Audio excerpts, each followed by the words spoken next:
Hi, everyone. My name is Deb Santos, and this is Healing with Santos.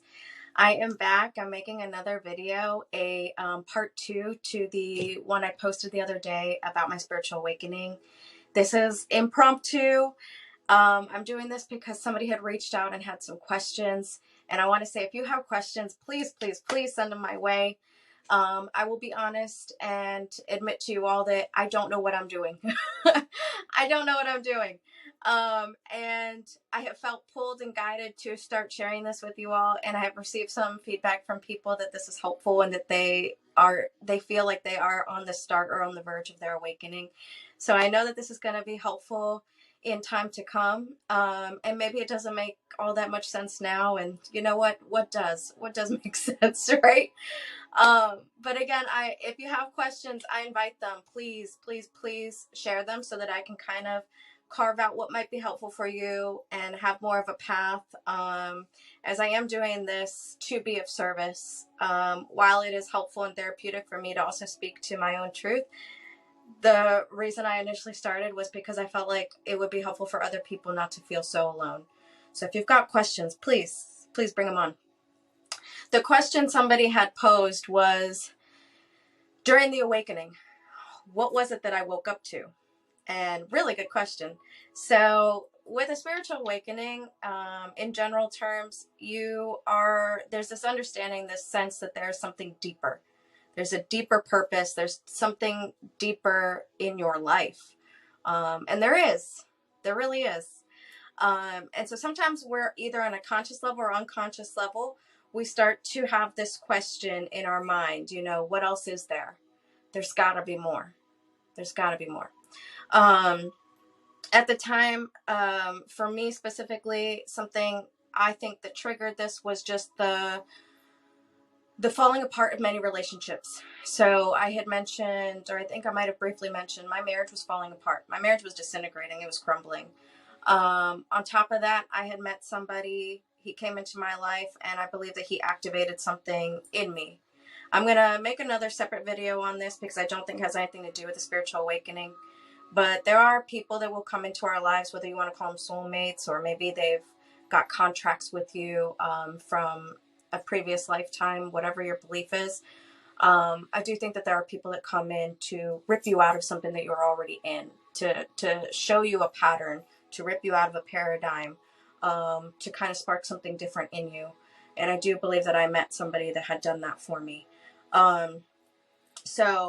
And then that relationship had also had to end. So there were these, like I said, these relationships that just were off balance, and I was left with a sense of like, there's got to be more, this can't be it. Another thing is that in this period where you are starting to understand that there is something more, that there is a deeper meaning to life, you start to actually merge or get connected to the divine. You get connected to source. You get connected to a higher power. In that connection, what's beautiful is you will actually start to see that you are divine as well. You will start to be in touch with your divine nature. And it's beautiful. It's great. Now, in another video, I will go over like lessons or things that I learned throughout this, but just to kind of reiterate, like there is that beauty in it, that there's this growth, and that you get to kind of start to see things from multiple perspectives, and also start to understand that we're actually all one. We're actually all, united, unified, that there is no other, that there is no separateness, there is no split, despite what society and different groups want us to believe. On top of that, though, there is the flip side, right? Which is kind of a lot of what I had to deal with, why I said that mine was particularly painful. On the flip side of light, you have to meet the dark. And so I had to shed a lot of layers of myself. I had to face my own bullshit. I had to face my own, deceptive parts of me, the lies, either imposed by myself, imposed by others, imposed by society, imposed by anything. But the great thing is you start to shed it. But in the shedding, I mean, as easy as that sounds, it can be painful. Um, so that is, like I said, that's kind of where I was at, because it was at that time I was wearing a lot of masks. Ooh, I was wearing a lot of masks. I was a therapist, and we're told to be a certain way. You don't want the transference, the counter transference, all of that. But at the same time, it also made me almost disconnect, detach, and not feel very human. Um, there was also the people pleaser in me. Many things in my life that I've had to now face. Not to bore you, but many events in my life I should have walked away from, should have said no to a long time ago, and I just didn't listen to that part of me because I was pleasing somebody else. I was living somebody else's life.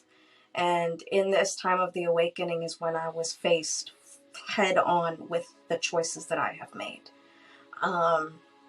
Again, when you take this path, when this is kind of put on you, or you're ready to walk this path, you will realize that everything happens for a reason, that there was no mistake.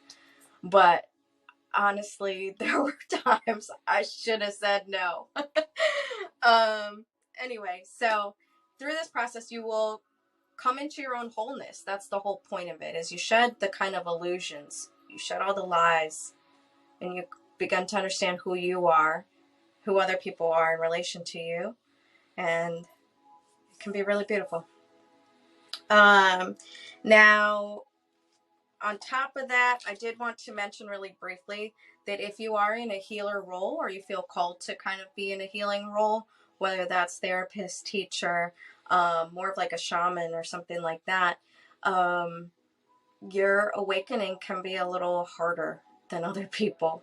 So again, some of you may already be awakened and not have experienced anything that I mentioned. So everybody is different, and everybody's on a different timeline. But typically, from what I've seen and heard, people who are on the healing path, their awakening is pretty rough. Mine was rough. Mine was rough. And I'm still in it. And that's something else to understand too, is once we're awakening, it's not like it just stops and I'm enlightened or anything like that. No, this is a continuous process. So there's still things that I'm still shedding to this day, but I understand it from a completely different perspective than when this originally started. Again, so you're going to go through kind of the shadow parts of yourself. You're going to recognize and kind of merge, integrate all of that, the light and the dark. You need both. The beautiful part is to integrate, to have the two be okay with each other. So that's really, I think, healing in a nutshell. Is it's not avoiding, it's not rejecting any part of you. It's actually inviting it in, like, come on, let's sit together. And for those of you who don't know, I struggled with mental health. I had suicidal ideation a few times. I also had something called kleptomania, which was definitely very triggering to even discuss openly, because there is that fine line of kleptomania as mental health versus stealing and having a moral issue, So I have recovered from both of those things. And it's not to say that I don't still do healing in those areas. I definitely still have the intrusive thoughts and different things. The wound still gets exposed every now and then. But it's the fact that I am conscious of it, the fact that I have a new perspective over it, and the fact that I know now what to do with it. So just wanted to put that out there, that, I mean, everybody's journey is going to be different. You may be tested. You may really, really be tested. So again, with the suicidal ideation, there were times when during my awakening process, I experienced something called purge-like symptoms. The purge is things coming out almost like a vacuum is sucking them out. All these things that we don't need to carry with us anymore. And for me, it was actually physically taxing. I remember being so sick, I almost thought I had to go to the hospital, but I knew deep down on an intuitive level that this had nothing to do with a physical issue. I also knew it was not a mental health issue. So I kind of went through it. Again, please, I'm not a doctor in a sense. And so if this is happening to you and you feel like you need to get assistance, please get assistance. But if you were like me and you can kind of tap into yourself and you can understand that you got to like kind of pull through, you know, listen to that as well. But during my time when I experienced that and I had physical symptoms, I had lower back pain, I had pain shooting up my spine, I had heat in the back, cramps, I believe. I was shaking, you know, it was almost like the flu and all this other stuff at once. I just remember getting in the bed, and I'm not the type of person to just get in a bed and like lay down, but it was so painful. I couldn't rest. And I do remember many times mentally asking for whatever was out there, higher power, even aliens, you know, whatever it was. I was like, beam me up. Like, if this is going to continue, take me now.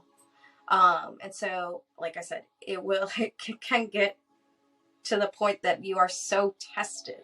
But again, there is a flip side to it. So you are releasing all this stuff. And again, you may not experience exactly what I experienced, but I did want to put that out there. So those are some of the things. I am going to also make another video as far as the meditation. I know meditation is something that people do want to get into and want to learn how to get into a deeper state. And so something I recommend is doing breath work first and then going into a meditative state, because at that point you're already relaxing your body, and then it's ready to get into that state to kind of let go of the day-to-day and be able to receive something else. And that's the beautiful thing about meditation, is that it opens you up. It gets you to a point of receiving, of being a vessel for the divine, for other things to work through you, and for the highest good of all. So I think everybody should be able to learn this. And I will kind of, again, go through that. I will put some links down below as far as how, like, what's been helpful for me in listening when I'm trying to meditate. And I'll also put a link to the breath work, which is called Wim Hof, W-I-M-H-O-F. It's Wim Hof breathing. I recommend at least one round, and then listening to something to induce different brain waves to get into a meditative state. Again, if you have any questions, if you want to know more, please feel free to reach out. Don't hesitate at all. It really helps me kind of build this across the board and kind of know what is helpful and what is not. And again, you're going to wake up to different things. You're going to wake up to different things. Finally, I did want to mention one of the last questions I believe someone asked was, you know, what is different now? Like, that wasn't there before the awakening. And I will say that before my awakening, I was kind of going through the motions. So that's when I was saying, it was almost like a dreamlike state when I woke up, because I was going through the motions. I wasn't putting a conscious effort into the things I was doing. I felt that they were things that I should be doing. So to give you an example, marriage. I don't know where I picked it up from, but I had this concept or this idea that I needed to get married. I actually recently had a dream with my father in it, and he was walking me down the aisle, and I was getting married to someone. So that kind of, to me, signified where it came from, that maybe because my father is older, that there was some part of me that was pressuring myself that, you know, to have him walk me down the aisle, I need to kind of get into this process. I need to meet somebody. I need to get married so that my dad can fulfill this role. Now, my dad has never discussed that with me. So it's almost like a pressure that I'm putting on myself through the eyes of someone else. It is not necessarily a reality. After my awakening, I recognized myself as being more empowered, being able to actually create my life circumstances, and actually love my life. So I think, you know, it's different for everybody. I think for the most part, it is coming into more love and joy, whether that's with people or just about your life in general, and especially with yourself. You're coming into love and connection with yourself. So I think that's it. If you have questions, please feel free to shoot them out there. Again, I'm Deb Santos. This is Healing with Santos, and it's been a pleasure to talk with y'all. Bye.